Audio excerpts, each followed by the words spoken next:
You job to a girl. Good job, by the way. Great. Gee, thanks. What triggered the name change back to TNA from Impact? For those of you who don't know, Bubba works for Impact. They're on the up and up. I see in bigger buildings. I love it. But I saw a very passionate promo from Scott D'Amore where he dropped like 5 F-bombs. I was like, what is this really necessary? I guess it was. And every time he drops an F-bomb, he has to donate $500 to charity. Is that why he does it? Well, I don't know why he does it, but that's what he does. He will donate every F-bomb $500 to charity. I love that. Oh, that's nice.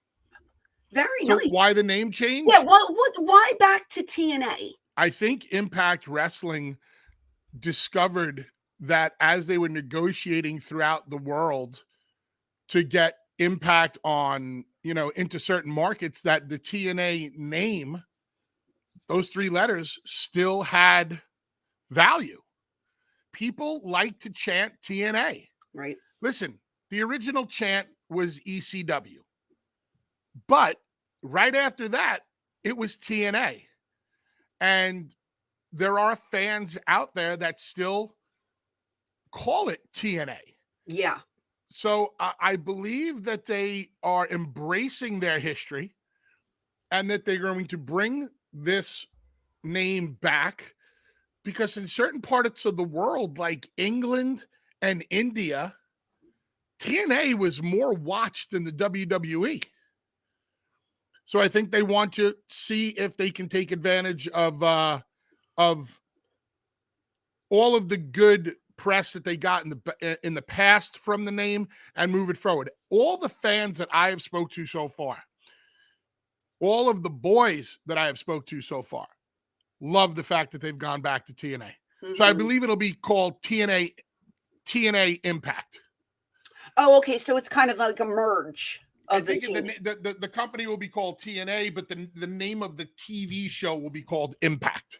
Oh, I like that. That makes sense. Yeah. I like that. See, I worked the first pay-per-view for them where you had to pay $10 to see the product. That was back in the Nashville fairground days. Yep.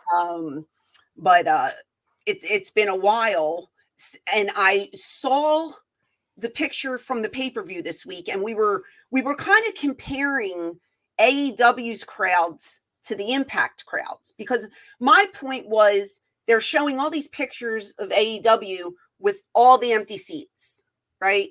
And I'm like, why isn't Tony Khan getting smaller arenas and making it look better for TV? And then we pulled up a picture from the pay-per-view, and it looked fantastic. It looked fantastic on TV. And, there were people there, but it wasn't like the empty seats and all this. And I said, they're doing it the right way. Even though you basically been around for 20 something years now, you're still doing that slow build, and it's working. Mm-hmm. And I mean, everything looks great. Everybody I talk to says they love the locker room and they love working there. I got to hang out with the girls one night after one of the conventions. They were the sweetest things ever. And I said, well, if I was 20 years younger, I would love to be on the road with them.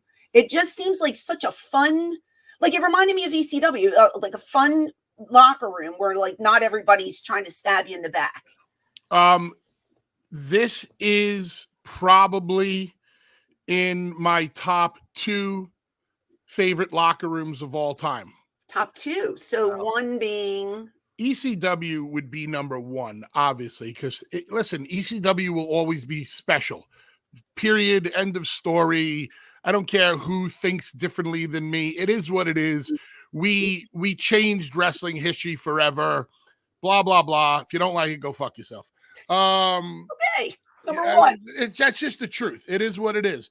This locker room is so it's just nice. Everybody gets along.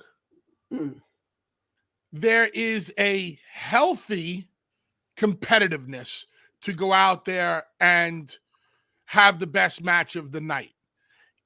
In ECW, I do believe there was a healthy competitiveness, but we still had veterans there who might have had an agenda or two. And I'm talking about a small amount of veterans there. Small amount. I don't see any agendas here. The creative team and the talent work so well together. Ideas are listened to. They're not just sloughed off.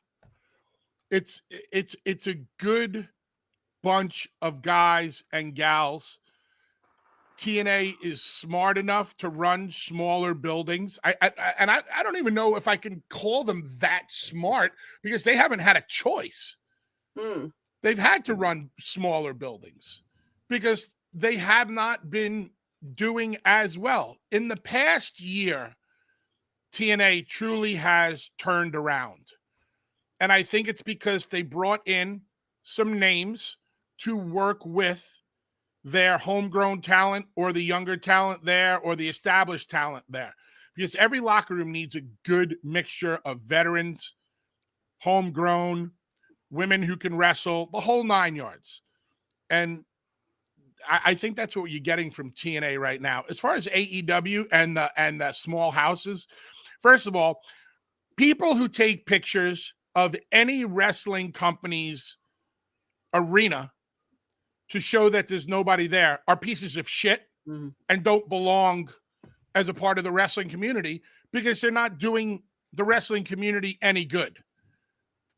Every major wrestling company in the history of wrestling companies has their ups and their downs.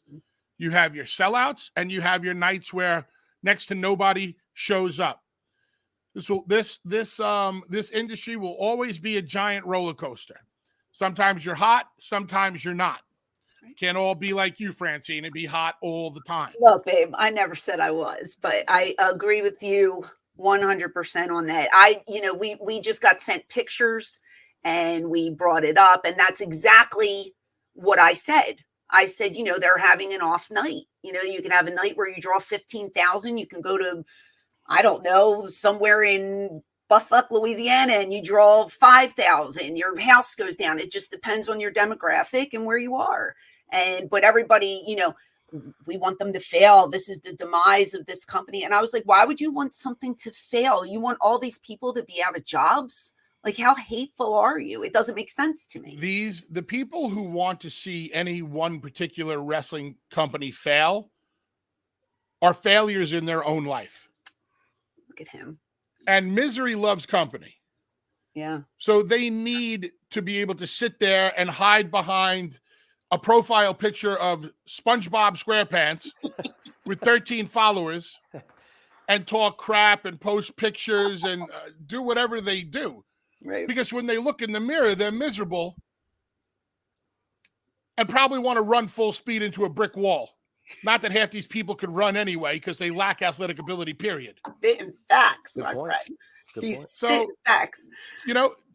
AEW is the same as any other company. They're going to have their peaks. They're going to have their valleys. Now, if they're seeing that the valleys are continuing and they're booking themselves in 12 to 15,000 seat arenas and they're only getting a couple of thousand people, yes, then they might want to think about scaling back to smaller venues or cut the venues down even tighter.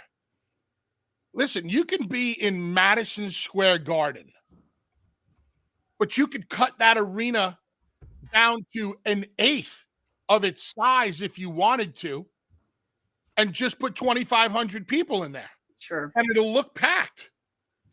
Or you cannot pay Madison Square Garden's rent, and go someplace or go to the Mid-Hudson Civic Center in Poughkeepsie. Love that building. And there's nothing wrong with it. But if your ego can't handle the shit that's going to be said on social media about the scaling back, then you're going to have an issue. This business is not great all the time, and it doesn't suck all the time.